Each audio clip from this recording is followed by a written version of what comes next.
She sneered at me with mockery in her voice. Oh wow. Big man wants to know where I was until 4 in the morning, after missing our anniversary dinner? I looked at her and simply said, not anymore.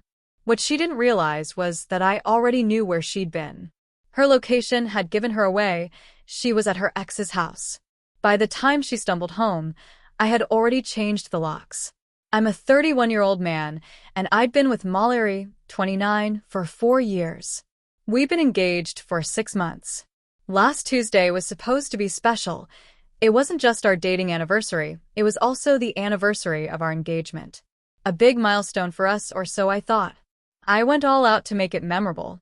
I booked reservations at the same steakhouse where I had proposed, even securing the exact same table. That took calling in a favor from the manager, who I knew back from college. I told Mallory about it 3 weeks ahead of time, marked it on both our calendars, and even bought her a dress she'd been eyeing as an early anniversary gift. That morning, she kissed me goodbye and said, "See you at 7:30, handsome. Can't wait to wear the dress." It seemed perfect. I even had a surprise planned, a ring upgrade she had been hinting about for months. The box was tucked into my jacket pocket, ready for that night. I worked through lunch, so I could leave early. Got a fresh haircut. Picked up her favorite flowers. By 5 o'clock, I texted her. "Leaving the office now. Love you." She replied, "Love you too. Getting ready now." By 7:20, I was at the restaurant. Champagne was waiting on ice, her favorite flowers were on the table, and Carlos, the same waiter from our proposal night, was smiling, remembering us. Everything was lined up perfectly. Then, 7:30 came. 7:45. 8 o'clock. I sent a text. "Hey babe, running late?" Read receipt popped up, but no reply.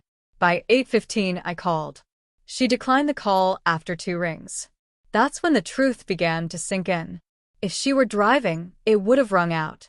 If she were in trouble, she wouldn't hit decline. She was actively rejecting me. Carlos kept checking in. "Sir, do you want us to hold the table?" By 8:45, I paid for the champagne and left. I drove home to an empty house. Her car wasn't there. The new dress I bought her was still hanging in the closet, untouched, tag still on. And that's when fate handed me her mistake. Mallory had left her iPad on the kitchen counter. She used it for everything: design work, online shopping, social media. It dinged with a notification. A message.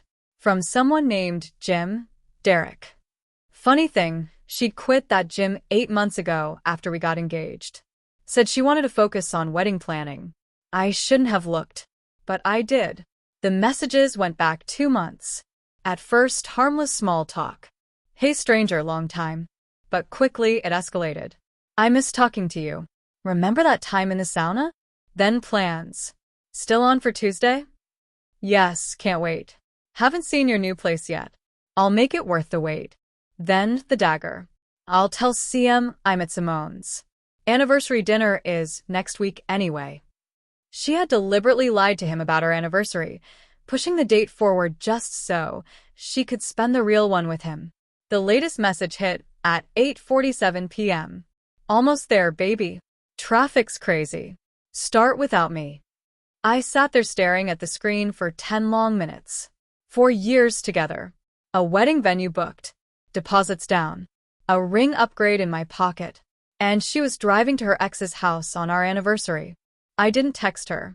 I didn't call again. Instead, I started working. First, I checked our lease. Both our names were on it, but I'd been the only one paying rent since she launched her Etsy shop that barely cleared $200 a month. The landlord liked me and had already said if things ever went south, he'd keep me as the tenant. Second, the wedding vendors. All the deposits were on my credit card. She was listed as the bride, but I was the paying party. That night, I sent out emails one after another. Venue, canceled. Photographer, canceled. Caterer, canceled. DJ, canceled. Most deposits were non-refundable. I lost about $8,000 that night. But honestly, it felt like the best money I'd ever spent. By 11:30, she texted. "At Simone's. Wine night got crazy. Don't wait up." I didn't reply. Instead, I methodically started packing her things, her craft supplies, workout clothes she never touched, jewelry I had bought her. The heirlooms, like her grandmother's china, I carefully bubble-wrapped. I wasn't cruel. At 4:15 a.m., I heard her car in the driveway. She tried to sneak in, shoes in hand, hair messy, dress wrinkled. But she froze when she saw me on the couch, surrounded by boxes. "What are you doing?" she demanded. "Packing your things. At 4 in the morning. Funny time to come home from Simone's, don't you think?" Her face went pale. She tried to play it off. "We lost track of time. You know how wine nights go. With Derek." I cut in. The blood drained from her face. "What?" I held up her iPad. "You left this behind. According to him, our anniversary is next week." From there, everything unraveled. Backhand index pointing right. The story continues with all the fallout, her excuses, her sister Harper, Derek's girlfriend Natalie, the cancellations, the GoFundMe scam, Derek's downfall, and how I ended up moving on while she lost everything. Sparkles, this is already a rewritten, polished version of the beginning half of your story.